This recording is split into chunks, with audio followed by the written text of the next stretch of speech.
సాయిరామ్ శ్రీమాత్రే నమః. అమ్మ బిడ్డలందరికీ నమస్కారం ఫ్రెండ్స్. ఎలా ఉన్నారండి? ఏం చేస్తున్నారు? అమ్మ దయ వలన అందరూ బాగుండాలని మనస్ఫూర్తిగా అమ్మవారిని కోరుకుంటూ, అమ్మవారి కృప కరుణ కటాక్షములు మనందరిపైన నిండుగా మెండుగా ఉండాలి అని చెప్పి మనస్ఫూర్తిగా ఆ తల్లిని వేడుకుంటూ అమ్మవారి పాద పద్మములకు నమస్కారం చేసుకుని వీడియోలకైతే వెళ్ళిపోదామండి. ఇక రోజు అమ్మవారు సందేశంగా ఏమి పలికించబోతున్నారు అంటే, బిడ్డ ధనలక్ష్మికి నీకు శుక్రవారం రాత్రి లోపు గనక ఈ విధంగా నీ ఇంట్లో చక్కగా ఈ విధంగా చేసుకున్నావు అంటే నువ్వు ఎంతగానో ఎట్టి పరిస్థితుల్లో కూడా ఆ ధనలక్ష్మి, ఆ సంపద లక్ష్మి నీ ఇంట్లోకి రావడానికి ఎన్నో అవకాశాలు ఉన్నాయి బిడ్డ. ఒక్కసారి ఆ తల్లి నీ ఇంట్లో కాలు పెట్టిందా, నీకున్న సమస్యలన్నీ ఇబ్బందులన్నీ కూడా నువ్వు చేస్తున్న ప్రతి పూజ కూడా ఆ తల్లి స్వీకరించి నీ మనసుకు సంతోషం కలిగించేలాగా నీకు ఏ పనులైతే ఉంటాయో వాటినన్నిటిని నీకు తెలియచేసి సరిదిద్దుకోవడానికి నీ ఇంట్లో శాశ్వతంగా తిష్ట వేసుకుని మరీ కూర్చుంటుంది. ఆ శ్రీ మహాలక్ష్మి దేవిని, ధనలక్ష్మి, సంపద లక్ష్మిని, ఆ లక్ష్మిని గనక నువ్వు ఏమైనా కానీ నీ ఇంట్లో గనక వచ్చింది అంటే ఒక్క 2 నిమిషాలు ఆ తల్లి ఏం చెప్పబోతోందో ముందుగానే నువ్వు కనుక తెలుసుకుంటే రేపు శుక్రవారం లోపల నీకేమాత్రం నిర్లక్ష్యం చేయకుండా ఈ విధంగా చేసుకోబడ్డ జాగ్రత్తమ్మ. మళ్ళీ చెబుతున్నాను, నీ తల్లి మహాలక్ష్మీదేవి ఒక్కసారి నీ ఇంట్లో అడుగు పెడితే బాధలు అనేవి ఉండవు. అమ్మ జీవితం ఉంటే ఊహించుకుంటేనే నీకు మనసు పులకరించిపోతుంది. నీకున్న సమస్యలన్నీ శాశ్వతంగా పరిష్కారం అయిపోతాయి. ఇంకా జాగ్రత్త అమ్మ. ఎట్టి పరిస్థితుల్లో కూడా ఆ తల్లిని నీ ఇంట్లోకి నుంచి బయటకు వెళ్లకుండా నువ్వు ఈ రోజు నుంచే చక్కగా ఆ రహస్యంతో కూడిన సందేశంతో అమ్మవారైతే మనకు వచ్చారండి. ఎందుకు ఇలా పదే పదే అమ్మవారు చెప్తూ ఉన్నారు? ఏం చెప్తున్నారు అమ్మవారు? శుక్రవారం లోపల మనం ఏం చేసుకోవాల్సి వస్తుంది ఖచ్చితంగా తెలుసుకోవాలి. ఎందుకంటే మనం ఇక్కడ ఏదైనా సరే అమ్మవారు చెప్పింది మనం కష్టాల్లో పడబోతున్నాం అని అంటేనే అమ్మవారు మనకు చక్కగా ప్రతి ఒక్కటి ఆ సమయానికి సందేశాన్ని ఇస్తూ ఉంటారు. మన కోసం ఇలాంటి సందేశాలను అందించినప్పుడు మనం కూడా అందుకుంటేనే కదండి మన భవిష్యత్తు బాగుంటుంది. మనం కనుక ఇలా అమ్మవారి సందేశాలను అందుకొని అమ్మవారి అడుగుజాడులోకి నడుచుకుంటూ అమ్మవారి గొడుగు నీడ కిందకి వెళ్ళిపోయాము అంటే ఇక మనల్ని ఏ దుష్టశక్తులు, ఏ చెడు శక్తులు, ఏ దరిద్రము, కష్టము, కన్నీళ్లు కూడా మనల్ని తాకలేవు. ఎందుకంటే అమ్మవారిని మనం అమ్మరక్షణలో ఉంచుతారు కనుక మిస్ చేసుకోకుండా చివరిదాకా చూసే ప్రయత్నం అయితే చేయండి ఫ్రెండ్స్. ఎక్కడ స్కిప్ చేయొద్దండి.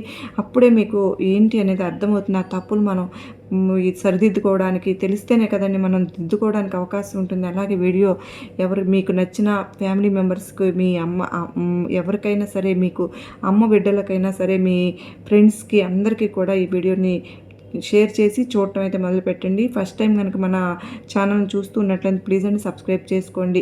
మరి అమ్మవారు రాబోయే రోజుల్లో మరిన్ని ఇలాంటి ఎన్నో అద్భుతమైన సందేశాలను అందుకోబోతున్నారు కదా. మరి ప్రతి ఒక్కటి కూడా మిస్ అవుతారు కనుక ఇక్కడ నుంచి చాలామంది అడుగుతూ ఉన్నారు, అక్క ఈ సందేశాల వల్ల మాకు ఎన్నో ప్రాబ్లమ్స్లో సతమతం అయిపోతున్నా, అల్లాడిపోతున్నా, ఈ గురు శుక్రవారాల్లో మాకు ఎంతో అమ్మవారి ఆశీస్సులతో మాకు చక్కని పరిష్కార మార్గం అనేది ప్రతిరోజు జరుగుతుంది అక్క, చాలా ధన్యవాదాలు అక్క అని చెప్పి చాలామంది ఎంకరేజ్ చేస్తూ ఉన్నారు ఫ్రెండ్స్. చాలా థ్యాంక్స్ అండి. మీకు అందరికీ కూడా మీ అందరి ప్రోద్బలం వల్లనే నేను ఇలా ముందుకెళ్ళగలుగుతున్నాను. అమ్మవారు మీ సమస్యలన్నింటిని కూడా చిటికలో పరిష్కరించాలని నేను కూడా కోరుకుంటూ ఉన్నాను. అది ఎటువంటి ఇబ్బంది అయినా సరే, అప్పుల బాధలైనా సరే, ఇంట్లో సమస్యలైన, సంతానం, బిడ్డల విషయాల్లో కానీ ప్రతి ఒక్కటి కూడా మీ సమస్యలన్నీ అమ్మవారు తొలగించి మీకు కూడా మంచి భవిష్యత్తును అమ్మవారు ఈ రోజున అందించడానికి మన ముందుకు వచ్చారు ఫ్రెండ్స్. మరి ఆ అమ్మవారి సందేశాన్ని ఖచ్చితంగా మీరు విని నాకు మీ హ్యాపీనెస్ నాతో షేర్ చేసుకోండి. ఆ తర్వాత మీరు నాకు షేర్ చేసుకుంటే కనుక నాకు ఇంకొంచెం సంతోషంగా అనిపిస్తుంది. అమ్మవారి సందేశం, బిడ్డ ధనలక్ష్మి ఏంటో తెలుసుకో అమ్మ. నువ్వు చేస్తున్న పూజలకు సంతసించి ఆ తల్లి వచ్చే గురువారం లోపులు నీ ఇంట్లో అడుగు పెట్టబోతుంది. ఆ తల్లి వచ్చింది అంటే చక్కగా నీ ఇంట్లో శాశ్వతంగా తిష్ట వేసుకుని కూర్చుంటుందమ్మా. ఒక్కసారి ఆ శ్రీ మహాలక్ష్మీదేవి నీ ఇంట్లో నుంచి అడుగు పెట్టిందా నీ ఇంట్లోకి, ఇంకా నీకు అంతా వెలుగే. ఎట్టి పరిస్థితుల్లోనూ కూడా అమ్మని దూరం చేసుకోకు బిడ్డ. నువ్వు తర్వాత ఎందుకు ఇలా అయిపోయిందా అని బాధపడతావమ్మా. ఇప్పుడే చాలా జాగ్రత్తగా ఉండు, మేలుకో బిడ్డ. పొరపాట్లు చేయకుండా నీ జీవితంలో నువ్వు చూసుకోవడానికి ఆ తల్లి మహాలక్ష్మీదేవి ఎన్ని నీ పూజలను సంతోషించి నీ ఇంటికే నిన్నే ఎంచుకుని నీ ఇంటికే వస్తుంది తల్లి. ఆ తల్లి ఆశీర్వాదం నీ మీద ఉంది కనుకనే, అందువల్లనే డబ్బులు నీకు ఇవ్వడానికే సంపాదన అనేది, ధన సంపాదన, నీ ఇంట్లో అనారోగ్య సమస్యలు, కుటుంబ కష్టాలు, కుటుంబ ఖర్చులు, కుటుంబ భారాలు అన్నీ కూడా తీర్చడానికే ఆ తల్లి వచ్చే శుక్రవారం రేపే నీ ఇంట అడుగు పెట్టబోతుంది. ఎంతో ఆర్థికంగా ఇబ్బందులు, ఇప్పటికి బాధపడడం అన్నీ చూసి ఆ తల్లి ద్రవించిపోయి నీ ఇంట్లో అడుగు పెట్టబోతున్నాను తల్లి, గుర్తిస్తావు కదూ, గమనిస్తావు కదూ, అర్థమవుతుంది కదూ నీకు ఎప్పుడు నీ జీవితం ఎలా సాగుతుంది, ముందు ఎలా ఉంటుంది అని. ఒక్కసారి నువ్వు ఆదాయం బాగుంటుంది కానీ అధిక ఖర్చులు, డబ్బులు ఎక్కువగా ఖర్చు అవుతూ ఉంటాయమ్మా. అప్పుడు అలా చేస్తే నీ ఇంట్లో లక్ష్మి ఉండడానికి, లక్ష్మి అనుగ్రహం కలగడానికి నువ్వు ఏం చేయకూడదు, నేను చెప్పే తీరుతాను. జాగ్రత్తగా వింటావు కదా బిడ్డ. ఉదయం పూజ చేయడం వల్ల లాభాలను పెంచుకోవడానికి సహాయం పడుతుందమ్మా. ఇంట్లో లక్ష్మీదేవి ఉండడానికి సాయంత్రం పూజ చాలా ముఖ్యం. అంటే నువ్వు చేస్తున్న పనిలో సంపాదన పెరగాలన్నా, రాబడి పెరగాలన్నా, ఆదాయాలు పెరగాలన్నా ఉదయం పూజలు చేయాలి. నీ దగ్గర డబ్బు నిలబడడానికి, లక్ష్మీదేవి నీ ఇంటికి రావడానికి, ఆమెను రప్పించుకోవడానికి, మరి వచ్చిన లక్ష్మీదేవిని నీ ఇంట్లో శాశ్వతంగా ఉంచుకోవడానికి, ఆ ధనం నిలకడగా ఉండడానికి, అనవసరమైనటువంటి ఖర్చులు ఉండకూడదు అనుకున్నా, నీ ఇంట్లో నీ బీరువాలో కట్టల కట్టల డబ్బులు నిండాలి అన్నా, నువ్వు ధనవంతురాలివి, కుబేరుడివి అవ్వాలి అన్నా సాయంత్రం పూజ చాలా ముఖ్యం. చాలా చాలా ముఖ్యం బిడ్డ. సాయంత్రం ప్రత్యేకమైన పూజలు చేసుకోవాలి. అప్పుడే ఆ తల్లి లక్ష్మీదేవి ప్రసన్నురాలైపోతుందమ్మ. పడిపోయి నీ ఇంట్లో శాశ్వతంగా ఉండిపోతుంది. సాయంత్రం వేళలో చేసే పూజలోనే పొరపాట్ల వలన డబ్బు సులభంగా ఖర్చు అయిపోతూ ఉంటుంది. సహజంగా మంచి నీటిలాగా ఖర్చు అయిపోతూ ఉంటుంది. ఎంత మొత్తం అయినా సరే నీటిలాగా ఖర్చు అయిపోతూ ఉంటుంది. దేనికి ఖర్చు చేసాము, ఎలా ఖర్చు చేసాము కూడా మనకు తెలియనంతగా ఖర్చు అయిపోతూ ఉంటుంది. ఇలా జరగకుండా ఉండాలి అంటే కనుక ప్రతి ఒక్క ఇంట్లో కూడా ఈ ఇంట్లో సాయంత్రం పూజలు కొన్ని జాగ్రత్తలు అయితే కనుక తప్పకుండా చేసుకోవాలి బిడ్డ. నిత్యము నువ్వు ఇంట్లో చేసే దీపారాధన సమయంలో ముఖ్యంగా 5:30 గంటల నిమిషం నుంచి 7 గంటల లోపు ఈ మధ్యకాలంలో కొన్ని పొరపాట్లు అసలు చేయవద్దమ్మా నువ్వు. ఆ పొరపాట్ల వలన లక్ష్మీదేవి ఇంట్లో నుంచి మళ్ళీ అమ్మ బయటకు వెళ్ళే అవకాశం ఉంటుంది. నువ్వు ఆ పనులు చేయకుండా ఉంటావో అప్పుడు ఆ పొరపాట్లని సరిదిద్దుకుని అప్పుడు ఆ తల్లి ఇంట్లో స్థిర నివాసం ఏర్పరచుకుంటుందమ్మా. ధనలక్ష్మి నీకు డబ్బును, ధనాన్ని కురిపిస్తుంది, వర్షంలాగా కురిపిస్తుంది. ధాన్యలక్ష్మి నీకు ధాన్యాన్ని, సిరి సంపదలను అన్నింటినీ కురిపిస్తుంది. స్థిరలక్ష్మి కోసం, దీపారాధన కోసం సాయంత్రం ఈ సమయంలో ఈ పనులు అసలు చేయకు బిడ్డ. ఇంట్లో పెద్దవాళ్ళు అయినా సరే, పిల్లలైనా సరే, మహిళలైనా సరే, ఎవరైనా సరే ప్రధానంగా సాయంత్రం దీపారాధన సమయంలో అసలు ఏడవకూడదు, బాధపడకూడదు, కన్నీళ్లు పెట్టకూడదు. ఎదుటివారిని ఎంత చిన్న మాట పెద్ద మాట అని తిట్టకూడదు, ఎదుటివారిని దూషించకూడదు, ఇంట్లో అరవకూడదు, గోల చేయకూడదు. ప్రశాంతంగా ఉండాలి, ప్రశాంతంగా మాట్లాడుకోవాలి. ఎందుకో తెలుసా, అమ్మాయిలను, ఆడవారిని మహాలక్ష్మిలాగా భావిస్తారు కనుక ఆ సమయంలో దీపారాధన చేసుకుని లక్ష్మీదేవిని కొలువు ఉంచుకోవాలి. కోరుకునే సమయం అమ్మ అది. అలాంటి సమయంలో ఇంట్లో పిల్లలు ఏడవకూడదు. ఏ ఇంట్లో అయితే స్త్రీ బాధపడుతుందో, దుఃఖిస్తుందో, కన్నీళ్లు పెట్టుకుంటుందో, మనోవేదన చెందుతుందో అక్కడ ఒక్క క్షణం కూడా మహాలక్ష్మీదేవి నిలబడదు బిడ్డ. ఈ విషయంలో చాలా జాగ్రత్త తీసుకోవాలమ్మా. ఏ ఇంట్లో కూడా ఏడుస్తున్నట్లయితే ఆ ఇంట్లో డబ్బు అసలు ఉండదు. లక్ష్మీదేవి అస్సలు ఉండటానికి ఇష్టపడదమ్మా. ఈ విషయంలో ప్రతి ఇంట్లోనూ కూడా జాగ్రత్తగా ఉండండి. సాయంత్రం వేళల్లో నువ్వు ఇంటిని అసలు శుభ్రం చేయకు బిడ్డ. సాయంత్రం వేళల్లో దీపారాధన చేసే సమయంలో తొడవడం కానీ, తడి బట్ట పెట్టడం కానీ, శుభ్రం చేసుకోవాలి అంటే 5:30 నిమిషముల లోపు మాత్రమే శుభ్రం చేసుకోవాలి. 5:30 నిమిషాల నుంచి కూడా నువ్వు దీపారాధన చేయాలి. సూర్యాస్తమయానికి పూర్వమే ఈ దీపారాధనను నువ్వు మొదలు పెట్టుకోవాలి. నీ ఇంట్లో డబ్బులు ఎక్కువగా ఖర్చు కాకూడదు అని అనుకునేవారు సాయంత్రం వేళల్లో తప్పనిసరి ప్రతి ఇంట్లోనూ కూడా దీపాన్ని వెలిగించుకోవాలి. దీపం ధూపం ఉండాలి. ప్రతి ఇంట్లోనూ కూడా ఆ ఇంట్లో స్తోత్ర పారాయణ, అమ్మ స్తోత్ర పారాయణ, దైవ గీతాలు, భజనలు ఇలా చేస్తూ ఉంటే గనక ఇంట్లోకి చెడు శక్తి ఉన్నా కూడా వెళ్ళిపోతుంది బిడ్డ. ప్రవేశించడానికి కూడా ఇష్టపడదు. ఒకవేళ ఇంట్లో ఉన్న పరుగులు పెడుతూ బయటకు వెళ్ళిపోతుందమ్మా. ఎదుటివారి ఏడుపులు, నీ మీద ఏడుపులు, శాపనార్థాలు నీకు తగలవు.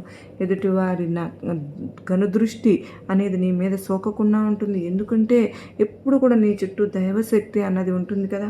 ఆ దైవశక్తి నిన్ను ప్రవేశించనివ్వదు, నీ లోపలికి నిన్ను తాకనివ్వదు. కనుకనే ఇలాంటి జాగ్రత్తలు నువ్వైతే తప్పకుండా పాటించి తీరాలి బిడ్డ.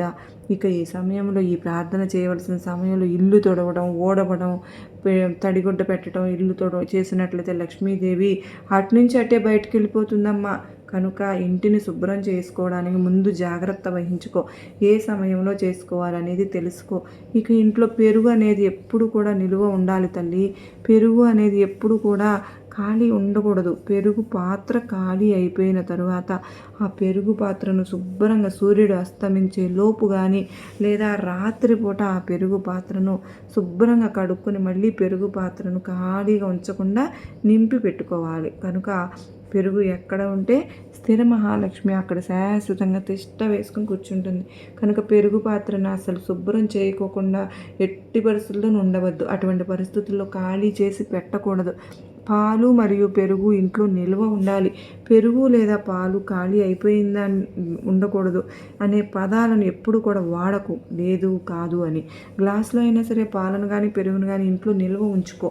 ఒక చోట నీ వంటగదిలో తీసి పెట్టుకో. ఎందుకంటే వాటిని చూడగానే అమ్మ సంతృప్తి పడిపోతుంది. ముఖ్యంగా పెరుగు అనేది నిల్వ చేసుకోవాలి. సూర్యాస్తమయం తర్వాత ఎవ్వరికి కూడా పెరుగు అసలు ఇవ్వకు.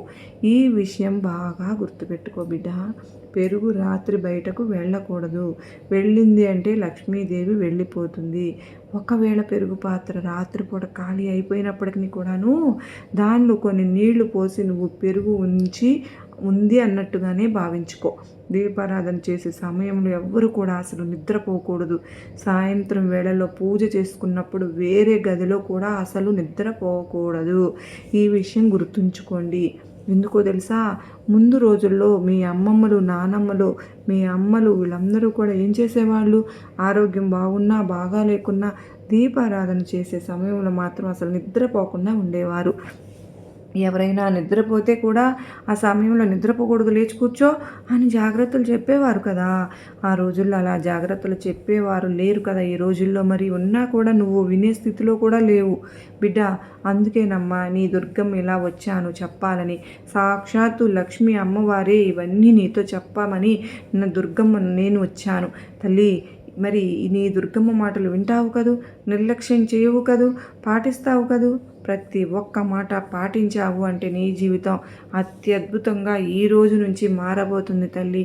రేపే శుక్రవారం కనుక ఇల్లంతా తుడిచి శుభ్రం చేసుకుని అత్యద్భుతంగా సాయంత్రం వేళలో తులసి కోట వద్ద కూడా దీపారాధన చేసుకుంటూ ఉండు తల్లి. సూర్యాస్తమయం అయిన తర్వాత, చీకటి పడిన తర్వాత ముఖ్యంగా తులసి మొక్కకు అసలు నీరు పోయకూడదు. ఉదయం నీరు పోయలేదు అని సాయంత్రం వేళల్లో నీరు పోయకూడదు. తులసి కోటకు ఉదయం వేళ మాత్రమే తులసి మొక్కకు నీరు పోయాలి. ఈ విషయం బాగా గుర్తుపెట్టుకో బిడ్డ. సాయంత్రం వేళలో దీపారాధన సమయంలో వంట పాత్రలను శుభ్రం చేసుకోకూడదు. అలాగే వంట పాత్రను ఎక్కువగా శబ్దాలు చేస్తూ కడగకూడదు. అలాగే వంటగదిలో శబ్దాలు ఎక్కువగా చేయకూడదు. అలాంటి చోట కూడా లక్ష్మీదేవి ఉండదు. ఎందుకంటే ఎక్కువ శబ్దాలు ఎక్కువ అంటే ఆ తల్లికి నచ్చదు. స్థిరంగా ఉండడానికి ఉండదు, వెళ్ళిపోతుంది. ఆమె అసహనంగా భావిస్తుంది. ఎక్కడ కూడా ప్రశాంతంగా కూర్చుని ధ్యానంలో తల్లిని లక్ష్మీదేవిని ఒక్కసారి ఇంట్లో శుభ్రాలు ఎక్కువైపు ఉలిక్కపడి ఆ ధ్యాన స్థితి నుంచి, యోగ స్థితి నుంచి బయటకు వచ్చేస్తుంది.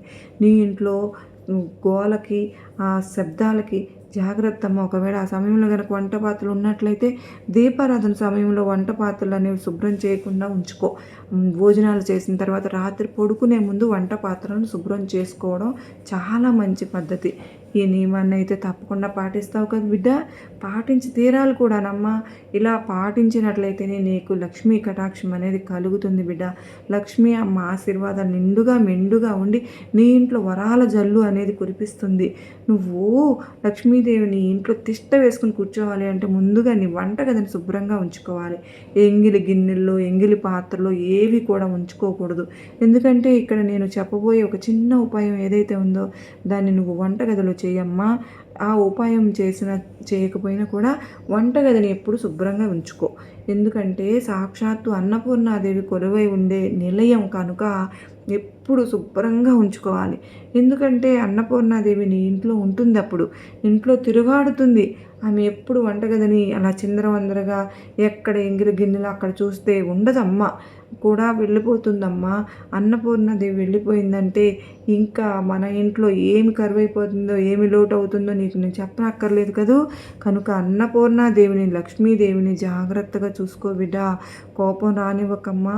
ఇంకేం చేయాలి అంటే ఈ ఉపాయానికి కర్పూరం తీసుకో. కర్పూరం కానీ, పచ్చ కర్పూరం కానీ. ఈ కర్పూరాన్ని నువ్వు ఉంటే నీ దగ్గర ఒక వెండి గిన్నెలో పెట్టి వెలిగించుకో. లేదు అనుకుంటే కనుక ఒక మట్టి ప్రమిద తీసుకో, అందులో పెట్టి ఈ కర్పూరాన్ని వెలిగించుకో. ఇలా నువ్వు ప్రతిరోజు ఉదయము సాయంత్రం వేళల్లో లేదా సాయంత్రం వేళల్లోనైనా సరే ఇలా వంటగదిలో కర్పూరాన్ని వెలిగించుకున్నట్లయితే నీ ఇంట్లో లక్ష్మీ కటాక్షం అనేది కలుగుతుంది బిడ్డ.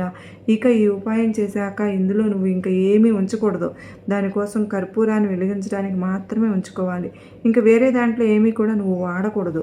ఒక్కసారి కనుక నువ్వు ఇలా చేశావు అని అంటే కనుక చాలా అత్యద్భుతమైన ఫలితం నీకు కనిపిస్తుంది. ఎందుకో తెలుసా? నీ ఇంట్లో ఉన్న ఏదైనా సరే చెడు శక్తి అనేది ఉన్నా, దరిద్రం ఉన్నా, పీడ ఉన్నా, పిశాచం ఉన్నా కూడా అన్నీ మొత్తం బయటకు వెళ్ళిపోతాయి. ఇలా ప్రతిరోజు నువ్వు వంటగదిలో చేసుకోవాలి బిడ్డ. ఇలా కనుక నువ్వు 41 రోజులు చేసుకున్నట్లయితే నీ ఇంట్లో లక్ష్మీదేవి తిష్ట వేసుకుని కూర్చుంటుంది బిడ్డ. 100కు 1000% ఫలితాన్ని ఇస్తుందమ్మా. ఎప్పుడు కూడా లక్ష్మీ కటాక్షం, స్థిర లక్ష్మీ నివాసం కొలువై ఉండాలి అంటే ప్రతిరోజు కూడా ఈ విధంగా నేను చెప్పినట్లు చేసుకో. నీ ఇంట్లోని అనారోగ్య సమస్యలు కానీ, గొడవలు కానీ ఏవైనా ఉన్నా సరే ఈ చిట్కాని పాటించావు అంటే చెడు ప్రయోగాలు కూడా ఏవైనా ఉన్నా కూడా ఈ చిట్కా అనేది పాటించావు అంటే వాటన్నింటిని కూడా నివారించేస్తుంది. ఇలా చేయడం వల్ల అద్భుతమైనటువంటి లక్ష్మీ కటాక్షం, స్థిర లక్ష్మీ నివాసం ఏర్పడుతుందమ్మా. లక్ష్మీదేవి స్థిరంగా నీ ఇంట్లోనే కొలువై ఉంటుంది. ఇక నువ్వు పెద్ద పెద్ద పూజలు చేయాలనుకున్నా కూడా సరే ఉదయము సాయంత్రం దీపారాధన చేసుకోవడం చేసినట్లయితే కనుక నీ ఇంట్లోకి ఎలాంటి చెడు శక్తి కూడా ప్రవేశించుకోకుండా ఇది నీ మీద పడదు, నీ దరిదాపుల్లో కూడా రాదు. అప్పుడు నీ సంపాదన, నీ డబ్బుని నువ్వు చక్కగా కాపాడుకోవచ్చు. మహాలక్ష్మీదేవి, శ్రీ మహాలక్ష్మీదేవి నీ ఇంట్లో నుంచి వెళ్ళిపోకుండా నువ్వు జాగ్రత్త తీసుకోవచ్చు. నీకు లక్ష్మీ కటాక్షం కలగాలి అంటే, లక్ష్మీదేవి బయటకి వెళ్లకుండా ఉండాలి అన్నా ఈ దీపారాధన చేసే సమయంలో భార్యాభర్తలు ఏకాంతంగా అస్సలు ఉండవద్దు బిడ్డ. ఈ విషయంలో కూడా చాలా జాగ్రత్త పాటించాలమ్మా. నీ ఇంట్లో ఏ అయితే దీపారాధన సమయంలో భార్యాభర్తలు చక్కగా మంచిగా మాటలు చెప్పుకుంటూ ఉండాలి, ఎప్పుడు గొడవలు పడకూడదు. దేవుడు మన ఇంట్లోకి అడుగుపెట్టే సమయం అలాంటి సమయాన్ని చక్కగా ఆహ్వానించాలి, దుర్వినియోగం చేసుకోకూడదు. ఎట్టి పరిస్థితుల్లో కూడా సాయంత్రం దీపారాధన చేసే సమయంలో జుట్టును ఎరవేసుకొని ద్వారానికి నేరుగా అసలు కూర్చోవద్దు. ఆ సమయంలో గోళ్ళు కత్తిరించవద్దు. ఫలితం రావడం లేదు, వచ్చిన లక్ష్మీదేవి ఇంట్లో నిలబడడం లేదు అనే దానికి ముఖ్య కారణాలు ఇవే. అయితే నీ ఇంట్లో నుంచి లక్ష్మీదేవి వెళ్ళిపోవడానికి గల కారణం ఇదే. నీ పైన కోపం రాకోకుండా చక్కగా నువ్వు కనుక నీ ఇంట్లో ఇలా నేను చెప్పినట్లు అన్నిటినీ కనుక చూసుకున్నావు అంటే ప్రతి అనుగ్రహాన్ని కురిపిస్తుందమ్మా. కారణాలు మంచిగా నీకు ఇవన్నీ లక్ష్మి నీ ఇంట్లో తప్పకుండా ఉంటుంది తల్లి. లేకపోతే అమ్మాయి ఇంట్లో నుంచి బయటకు వెళ్ళనివ్వకుండా నువ్వు చక్కగా శుక్రవారం రాత్రి 12 గంటల లోపు నువ్వు ఇవన్నీ కూడా చక్కదిద్దుకుని ఈ కర్పూరం ఏదైతే వెలిగించడానికి ప్రయత్నించి చూడు. ఎప్పుడు కూడా ఇంటిని శుభ్రంగా ఉంచుకో. ఉదయం పూట ఇంటిని చాలా శుభ్రంగా ఉంచుకోవాలి. 2 పూటల దీపారాధన చేసుకున్నట్లయితే సాక్షాత్తు ఆ తల్లి లక్ష్మీదేవి నీ ఇంట్లోనే కొలువై ఉంటుంది. ఇంకా నువ్వు వెళ్ళమన్నా కూడా ఆ తల్లి వెళ్ళదు, నీ దగ్గరే శాశ్వతంగా ఉండిపోతుంది. అప్పుడు నీ ఇంట్లో ఆనందం తాండవం చేస్తుంది బిడ్డ. సిరి సంపదలకు కురిపిస్తుంది. కాబట్టి ఈ చిన్న చిన్న జాగ్రత్తలు తీసుకుని మహాలక్ష్మి అమ్మవారిని నీ ఇంట్లో స్థిర నివాసం ఏర్పరచుకున్నట్టు చేసుకో బిడ్డా అంటూ అమ్మవారు అయితే ఈరోజు ఒక అత్యద్భుతమైన సందేశాన్ని అందించారు కదా ఫ్రెండ్స్. మరి ఈ సందేశంలో ఎంతో అర్థం పరమార్థం ఉంది కదండి. అమ్మవారు ఏది చెప్పినా కూడా మనకు దాని నుంచి గొప్ప సందేశం అనేది మనకు వస్తూ ఉంటుంది. ఖచ్చితంగా మనకు ఆ శుక్రవారం లోపల మనమందరం అమ్మవారు చెప్పినట్టు మనం ఇలా విధంగా చేసుకున్నట్లయితే లక్ష్మీ కటాక్షం అనేది మన జీవితంలో వచ్చి మనం ఎంతో ఆనందంగా జీవితాన్ని ముందుకు తీసుకెళ్ళటానికి మంచిగా అనిపిస్తుంది బిడ్డ. నువ్వు ఎప్పుడు కూడా అక్షయ తృతీయ లోపలే గనక దగ్గరలో ఉందండి, అది కూడాను మనం ఈ లోపలే గనక శుక్రవారం అవ్వగానే మళ్ళీ అక్షయ తృతీయ మనం ఈ రోజునే ఈ లోపలే ఈ గురు శుక్రవారాలు అనేవి మనకు ఎంతో కీలకం ఫ్రెండ్స్. మనం తప్పకుండా మన జీవితాన్ని మనకు రావాల్సిన డబ్బులు కూడా ఎప్పుడైనా సరే వెంటనే వచ్చేస్తాయండి. మన జీవితం అనేది గొప్ప మలుపు అనేది తిరుగుతుంది అని అమ్మవారు చెప్తూ ఉన్నారు. పరీక్షా కాలాలన్నీ కూడా మనకి ఇప్పుడు ఇవాళ రేపు గురు శుక్రవారాలు కనుక మనకు పరీక్షా కాలం ముగిసింది. ఈ దుర్గమ్మ మాటలు నమ్మితే గనక నువ్వు ఈ లక్ష్మీ స్థిర నివాసం ఉండాలి అంటే గనక నువ్వు ఇవన్నీ చెయ్యి బిడ్డా అని చెప్పి మనసులో తలుచుకుని ఆ తల్లిని ప్రాణప్రదంగా ప్రేమించి ఆ తల్లికి ఆహ్వానం కనిపించు. నువ్వు చేస్తున్న ఈ పనులన్నీ కూడా అక్షయ తృతీయ రోజుకి నీకు కోట్ల ధనాన్ని తెచ్చిపెడుతుంది తల్లి. 100 కిలోల బంగారం వచ్చినా నీకు ఆశ్చర్యం లేదు బిడ్డ అని చెప్పి అమ్మవారు అయితే అసలు ఎంతో అత్యద్భుతంగా చెప్పారు ఫ్రెండ్స్. ఈ తర్వాత ప్రతి ఒక్కరు కూడా ఇప్పుడు చెప్పిన విధంగా చక్కగా సాయంత్రం పూట కనుక అష్టైశ్వర్యాలు మనకు కలగాలి అంటే ఖచ్చితంగా అమ్మవారు చెప్పినట్టు పూజలలో శివ పూజ విష్ణు పూజ ఎంత పవిత్రమైందో అలాగే మనం గంగా నది కూడా అంతే పవిత్రమైందని చెప్తూ ఉన్నారు కదా ఫ్రెండ్స్. మరి అటువంటి గంగాజలం విష్ణు పాదాల నుంచి పుట్టింది కనుక శిరస్సు నుంచి ప్రవహిస్తుంది కనుక అటువంటి గంగాజలం ఇంట్లో ఉన్నా కూడా గంగాజలం ఇంట్లో పెట్టుకున్నా కూడా మనకు లక్ష్మీ కటాక్షం అనేది కలుగుతుంది ఫ్రెండ్స్. ఇప్పుడు మనం తెచ్చుకుంటాం కదండి, కాశీకి వెళ్ళినప్పుడు తెచ్చుకుంటాం. నేను ఎప్పుడు మా ఇంట్లో పూజ గదిలో ఉంచుకుంటామండి మేము. ఎందుకు అంటే చక్కగా ఆ నది గంగా చాలా నిలవ ఉంటుంది. మనం కూడా ఆ ప్రయత్నం కూడా చేసుకోండి ఫ్రెండ్స్. ఎవరైనా వెళ్తే కనుక తెప్పించుకొని ఉంచుకోండి, ఎన్నాళ్ళైనా అసలు అలాగే ఉంటుంది. వాటర్ అనేది వైట్గా చక్కగా కనిపిస్తూనే ఉంటుంది ఫ్రెండ్స్. మనం చక్కగా కనుక దాన్ని తెచ్చుకొని మన పూజా మందిరంలో కనుక పెట్టుకుంటే దానికి మించింది సాటి ప్రపంచంలో మరేమీ లేదండి. కనుక ఈ పవిత్రమైన అక్షయ తృతీయ రోజు కూడా వచ్చే లోపల మన ఇంట్లో కనుక ఆ సమయంలో ఒక చెంబుడు నీటిని కనుక మనం ఉంచుకోగలిగామంటే గంగా గంగా అనుకుని 3 సార్లు అనుకుని తల మీద ఆ రోజున కనుక మనం నీరు పోసుకున్న అక్షయ తృతీయ రోజు చాలా మంచిగా ఉంటుంది ఫ్రెండ్స్. మరి అక్షయ తృతీయ రోజు లోపలే ఆ ఈ తల్లిని మనం ఆహ్వానించుకొని మనందరం కూడా సంతోషంగా ఉండాలని ఆశిస్తూ ఆ తల్లిని మళ్ళీ ఒకసారి వేడుకుంటూ సర్వేజన సుఖినోభవంతు.